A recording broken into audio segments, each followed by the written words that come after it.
اپنے غم کی دوا تیری ہر ہر ادا، راحت قلب و جہادیوں مقتدا، تیری حرمت پہ ہو میری جاں گر فدا، تیری الفت کر بنا ہو ادا۔ بسم اللہ الرحمن الرحیم۔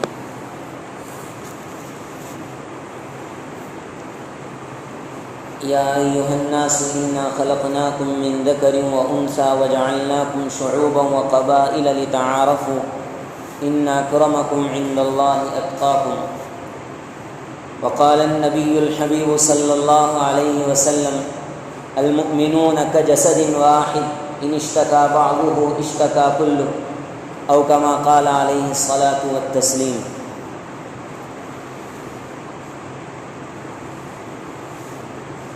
حالات کی سنگینی اور اس وقت ہمارے شہر میں سیلاب کی وجہ سے جو صورتحال پیدا ہو چکی ہے ان سے ہم بخوبی واقف ہیں اور اچھی طرح جانتے ہیں کہ اس سیلاب میں کتنے لوگ ہلاک ہو چکے ہیں اور کتنوں کی ایسی صورتحال ہے کہ کوئی پرسان حال نہیں ہے۔ ایک ہی گھرانے کے کئی افراد بھی اس سیلاب میں ہلاک ہو چکے ہیں۔ ایسے موقع پر اسلام ہمیں کیا حکم دیتا ہے اور اسلامی تعلیمات سے ہمیں کیا رہنمائی ملتی ہے، مختصر سے وقت میں آپ کے گوش گزار کرنا ہے، کیونکہ یہ بھی اسلام کی تعلیم کا حصہ ہے اور یہ بھی حضور اکرم صلی اللہ علیہ وسلم کی طریقوں اور آپ صلی اللہ علیہ وسلم کے سنتوں میں سے ہے کہ آپ صلی اللہ علیہ وسلم معاشرے میں رہنے والے ہر فرد کا جائزہ لیتے اور اس کی ضرورت کو پوری کرتے۔ آپ بلا شبہ ایک عظیم الشان حکمران بھی بنے ہوئے تھے۔ آپ صلی اللہ علیہ وسلم ایسی ہستی اور ایسی ذات تھے جنہوں نے اپنے مصلے پر بیٹھ کر کائنات پر حکمرانی کی، اپنے مصلے پر اور اپنی ٹوٹی چٹائی پر بیٹھ کر کائنات پر حکمرانی کی ہے اور ہر ایک کے دلوں کو اور ہر ایک کے جذبات اور ہر ایک کی ضرورت کا خیال رکھا ہے۔ شروع کے ابتدائی اسلام میں جو حالات آئے ان حالات پر تو صبر کیا، لیکن بدر، احد، حنین اور ان جنگوں کے بعد جس میں آپ صلی اللہ علیہ وسلم موجود تھے، تمام مسلمانوں کا خیال کیا، ان کو ان کی ضرورت کے بقدر جو مال غنیمت آتا گیا ان میں عطا کرتے رہے اور ہر مسلمان کی ضرورت کا خیال کرتے رہے۔ ایسے وقت میں جب اللہ تعالیٰ نے ہمیں اچھی حالت میں رکھا ہے، ہمارے گھر والے، ہمارے اہل و عیال، ہمارے خاندان والے پرسکون زندگی جینے ہیں اور اسی طرح اچھا کھا رہے ہیں، اچھا پی رہے ہیں، اچھا پہن رہے ہیں، تو یہ اللہ کا فضل ہے اور اس کے علاوہ ہم اس لائق نہیں ہیں۔ ہمارے گناہ تو اس قدر بڑے ہوئے ہیں اور ہمارے گناہ اس قدر زیادہ ہیں کہ ہم اللہ کے اس انعام کے بھی مستحق نہیں،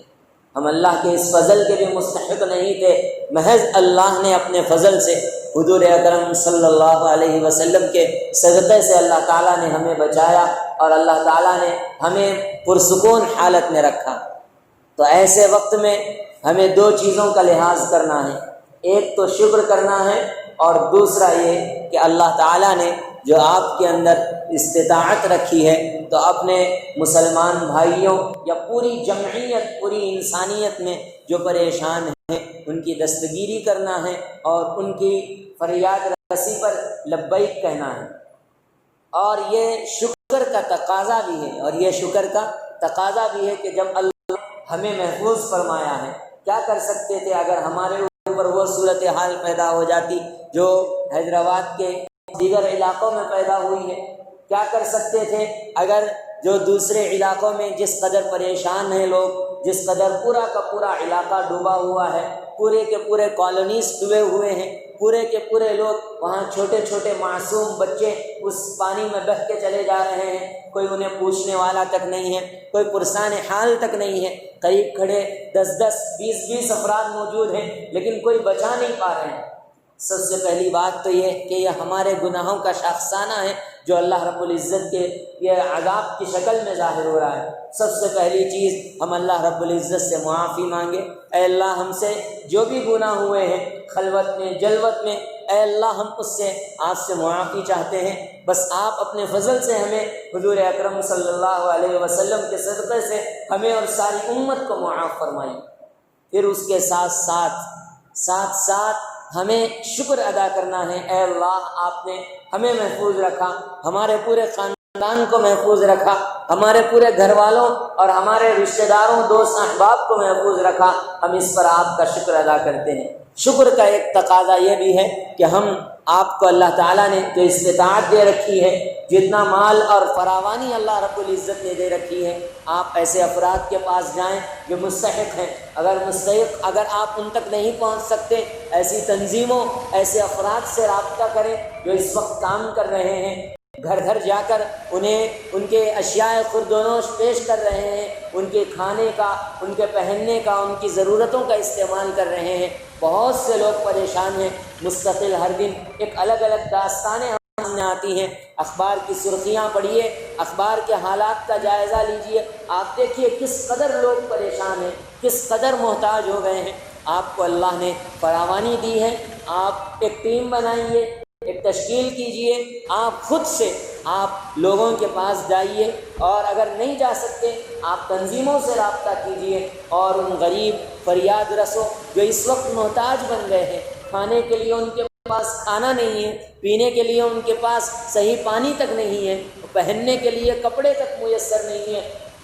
اس سیلاب میں ان کا پورا گھر ہلاک ہو گیا، ان کے خاندان کے افراد اس دنیا سے، اور اسی طرح جو کچھ مال تھا وہ پانی کی نظر ہو گیا، اور جو کچھ مال تھا وہ پورا کا پورا خراب ہو گیا۔ ایسے حالات میں ہمیں ان کی فریاد رسی کی اسلام تعلیم دیتا ہے، اسلام یہ رہنمائی کرتا ہے کہ ہم ان تک پہنچیں، ان کی ضرورت کو پورا کریں، اور اللہ نے جو ہمیں دیا ہے اس میں سے کچھ حصہ ہم شکرانے کے طور پر، اے اللہ تو نے ہمیں بچایا ہے، ہم شکر ادا کر کے ہم تیرے بندوں تک پہنچ رہے ہیں، یہ بھی محض اپنا آپ کا فضل ہے، ورنہ ہم میں یہ لائق بھی نہیں ہے، ہمارے اندر یہ سکت بھی نہیں ہے کہ ہم آپ کے دربار میں آپ کے شایان نشان ہم کچھ عطا کر سکیں، بس آپ اپنے فضل سے ہم سے جو ہو سکتا ہے ہم نے وہ کیا ہے۔ اس جذبے کے ساتھ ہمیں ان جگہوں کا دورہ کرنا چاہیے، اگر نہیں کر سکتے، کسی طرح کی کوئی پریشانی ہے، آپ تنظیموں سے رابطہ کیجئے،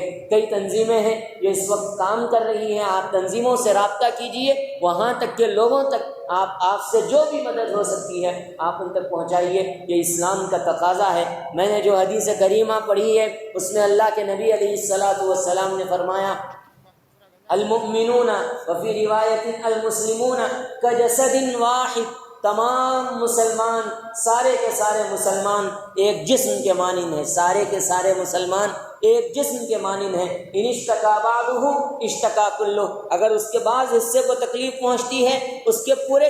جسم کو تکلیف ہوتی ہے، آنکھ میں تکلیف ہوتی ہے اس کا سارا بدن درد محسوس کرتا ہے، پیر میں تکلیف ہوتی ہے آنکھ سے آنسو آنے لگتے ہیں، حالانکہ پیر میں تکلیف ہوتی ہے تو بھی پیر کو تکلیف ہونی چاہیے، پورے کے پورے جسم کو کیوں تکلیف ہو رہی ہے؟ یہ اس وجہ سے کہ اس کا سب سے تعلق ہے، ہاتھ کا پورے جسم سے تعلق، پیر کا پورے جسم سے تعلق، سر کا پورے جسم سے تعلق۔ اللہ کے نبی علیہ الصلاۃ والسلام نے اس مثال میں یہ فرمایا ہے کہ تمام مسلمان ایک جسم کے مانند ہیں، اگر کسی بھی خطے میں رہنے والے کسی مسلمان کو تکلیف ہوتی ہے تو ہمارے دل میں اس تکلیف کا احساس ہونا چاہیے۔ دنیا کے کسی بھی کونے میں لا الہ الا اللہ محمد الرسول اللہ پڑھنے والے افراد موجود ہوں اور کسی تکلیف میں مبتلا ہوں تو ہماری آنکھ سے آنسو آنا چاہیے، اے رب کریم ان کے حالات تو درست فرمائیے اور ان پر رحم و کرم کا معاملہ فرمائیے۔ یہ حدیث حضور اکرم صلی اللہ علیہ وسلم کی، اس سے ہمیں یہ سبق ملتا ہے۔ یہ اللہ کے نبی علیہ الصلاۃ والسلام نے یہ پیغام دیا ہے۔ جو آیت کریمہ میں نے پڑھی تھی، یا ایھا الناس انا خلقناکم من ذکر و انثی وجعلناکم شعوبا وقبائل لتعارفوا، یہ ہم تو سارے کے سارے ایک آدم کی اولاد ہیں، سارے کے سارے ایک ماں حضرت حوا کی اولاد ہیں، اور سارے کے سارے آج اگر کوئی مصیبت میں ہے، پریشانی میں ہے تو انسانیت کا تقاضا یہ ہے، اسلام کی صحیح تعلیمات کا تقاضا یہ ہے کہ ہم ان تک پہنچیں، ان کی مدد کریں، ان کی فریاد رسی کریں۔ بلا شبہ یہ بہت بڑا صدقہ ہوگا، یہ بہت بڑا انفاق ہوگا، اس کا شاید یہ فائدہ ہوگا کہ اللہ رب العزت اس کی وجہ سے ہمیں معاف فرما دیں گے۔ میں ایک مختصر سا واقعہ سنا کے بات ختم کرتا ہوں۔ بارہا آپ نے واقعہ سنا ہوگا، ایک بہت بدکار عورت تھی اور جو ہر رات زنا کیا کرتی تھی اور بہت بدکار تھی، بنی اسرائیل کی عورت تھی۔ لیکن ایک مرتبہ ایسا ہوا کہ وہ راستے سے گزر رہی تھی، وہاں پر ایک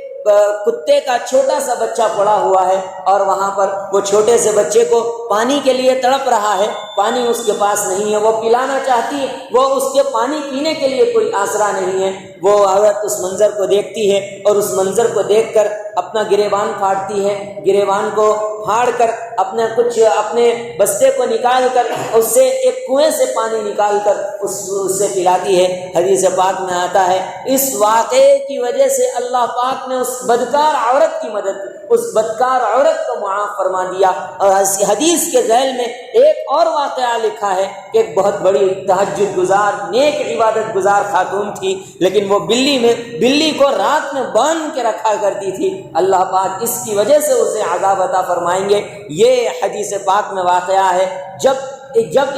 جانوروں کے ساتھ اس حسن سلوک پر اللہ جنت اور جہنم کے فیصلے کر سکتے ہیں، تو وہ جنہیں اللہ رب العزت نے احسن تقویم میں ڈھال کر پیدا کیا، وہ جنہیں اللہ رب العزت شرف انسان سے نوازا ہے، کیا ہم اگر ان کی مدد کریں گے اللہ پاک ہمیں ضائع کر دیں گے، ہمارے مال کو ختم کر دیں گے، ہمارے پیسوں کو ختم کر دیں گے؟ ایسا نہیں ہو سکتا۔ اللہ اس میں اور برکت دیں گے، اس میں اور بڑھوتری دیں گے۔ اللہ فرمائیں گے لئن شکرتم لازیدنکم، اگر تم شکر گزاری کرو گے، شکر گزاری کا مطلب یہ ہے کہ میری راہ میں اپنا مال، اپنی جان، صدقات اور خیرات کرتے رہو گے، میں تمہارے مالوں میں بڑھوتری لاتا رہوں گا، اضافہ میں کرتا رہوں گا، برکت میں دیتا رہوں گا۔ اور اگر تم بخل سے کام لوگے تو پھر اللہ رب العزت تمہارے اس مال کو بھی کم کر دے گا۔ یہ قرآن مجید کے وعدے اور یہ احادیث مبارکہ کا سبق ہے۔ ایسے وقت میں ضرورت اس بات کی ہے کہ ہم گھر گھر جائیں، نہیں جا سکتے تنظیموں سے رابطہ کریں، اور رابطہ کر کے ان بالخصوص ندیم کالونی کے لوگ ہیں، سلالہ بارکس میں جو لوگ ہیں، اور اسی طرح یہاں پر بھی میں نے سنا صاحب نگر کے پاس بھی بہت زیادہ پانی آ گیا ہے، ایسے میں وہاں جائیے۔ وہ آپ انسانیت کے نام پر، ہندو مسلم کے اس وقت میں کیا اسلام یہ سبق دیتا ہے پوری انسانیت کی آپ حفاظت کیجیے، ان کی فکر کیجیے۔ ایسے وقت میں اگر آپ اپنے اچھے اخلاق کا مظاہرہ کریں گے، ہو سکتا ہے کہ آپ کو دیکھ کر، آپ کے ان اعلیٰ اخلاق کو دیکھ کر کوئی غیر مسلم بھائی اسلام کو پڑھ لے اور کوئی ایمان کا کلمہ پڑھ لے، اور یہ آپ کی نجات کے لیے کافی ہو جائے۔ یہی وہ سبق ہے جس سے اسلام پھیلا ہے، یہی وہ دین ہے جس سے اسلام آگے بڑھا ہے، یہی تعلیمات ہیں۔ ان تعلیمات کو ہمیں سمجھنا چاہیے۔ کرو مہربانی تم اہل زمیں پر، کرو مہربانی تم اہل زمیں پر، خدا مہرباں ہوگا عرش بری پر۔ ہمیں اس کو سمجھنا ہوگا۔ اللہ پاک سمجھنے کی توفیق نصیب فرمائے۔ ساری انسانیت میں جو بھی جس طرح سے پریشان ہے، اللہ پاک ان کی پریشانیوں کو دور فرمائے، ان کی حاجات کو پورا فرمائے، غیب سے ان کی مدد اور نصرت فرمائے۔ ہم سے جو ہو سکتا ہے ہمیں وہ کرنے کی توفیق نصیب فرمائے۔ آمین یا رب العالمین۔ وصلی اللہ تعالی علی نبینا الکریم محمد وآلہ وصحبہ اجمعین برحمتک یا ارحم الراحمین، والحمد للہ رب العالمین۔